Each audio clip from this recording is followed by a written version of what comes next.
Okay. Now, just talking about success stories, again, last night, I have to tell you, it's such a coincidence that I'd meet you today and we'd do the show, but last night I met a young couple who'd met through Imap. Mm-hmm.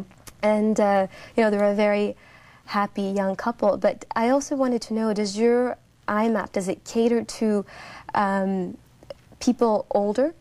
Say, widows or divorcees looking to find that comfort, again, of marriage. Yeah, for sure. We have clientele or participants from the lower levels of the youth, okay. From even their late teens right up into over the age of 60. We've got widows, we've got divorcees, that sort of thing. So everyone is looking for marriage. So this way, I mean, as you get older, it becomes a little bit more difficult to just go and find somebody to get married. Whereas if you come to one of these events, everybody's looking for marriage. Okay. So yeah, we definitely accommodate everyone, and sometimes we have discussion topics around, divorce type issues, those sort of things. Right, and that's that's an aspect that I think that I really like about Imap, that it caters to everyone, not just a specific age group. Mm-hmm. Right. So, having said all that, what are some precautions that a member would take, coming to the program? Yeah, I guess one of the things to bear in mind is IMAP is a volunteer organization. Okay. It's run totally by volunteers. Nobody is paid for their services. We would obviously have somewhat limitations on our resources. And that being said, you have to do your due diligence, just like as you're meeting anybody else. We don't really pre-screen anyone formally or anything like that to say, you have to meet certain criteria or verify any sort of information to say this is what you need to meet before you come to our program. So it's open to everyone. Okay. That being said, you have to take your own precautions as you would in any other situation when you're meeting somebody to get married. Now, Brother Ashraf, I know in some of the articles that you've written for Ambition and things like that, you've talked about some of the challenges of maybe higher expectations in terms of, of men and women these days. One of the interesting things when I attended some of the IMAP sessions and, I'm trying to help people, the challenge is when you ask a person, what are you looking for in marriage? Right. Everybody says, I'm looking for a good practicing Muslim. Uh-huh. And yet, well, I'll tell them, well, look around. There's a lot of good practicing Muslims. How come not everybody's getting married? Yeah. Because really, people are looking for more than that. Uh-huh. And actually, what you find is later, when they're looking whether for outer beauty or looking for financial stability, they're willing to compromise on the good practicing Muslim. Uh-huh. So I tell people, honestly, when you want to get married, you have to give people a chance. Usually sometimes in our mind, we have this ideals about the perfect person.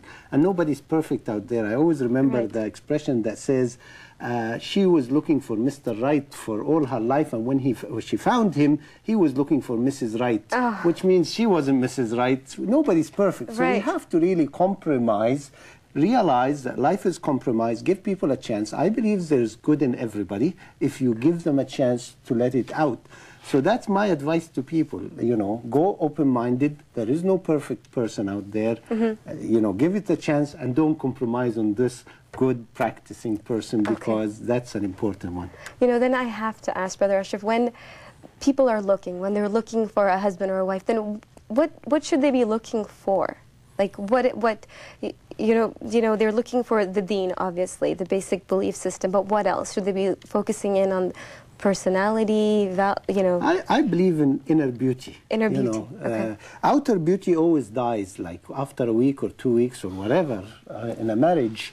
Right. That will go away. You don't see in your spouse the outer beauty anymore. You see the inner beauty, which is... Right. I've been married for a long time. Yes. So, and one of the things is, you want a kind, loving person that, could understand you.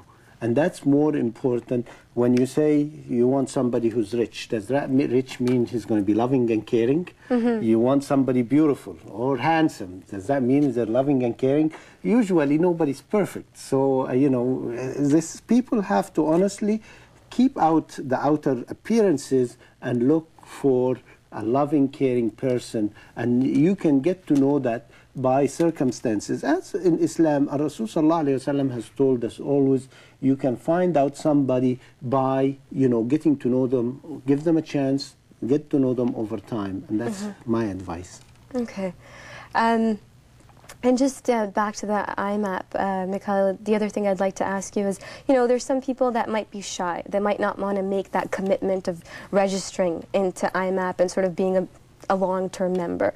Is it okay if a brother and sister decide to come, you know, to the events once or twice, you know, or once, you know, how does that work? Definitely. The shyness is a very common trait, I guess, especially amongst the sisters. They're very shy a lot of times to come to these sort of events. A lot events. of brothers are shy too. The brothers too, but especially the sisters. Okay, yeah.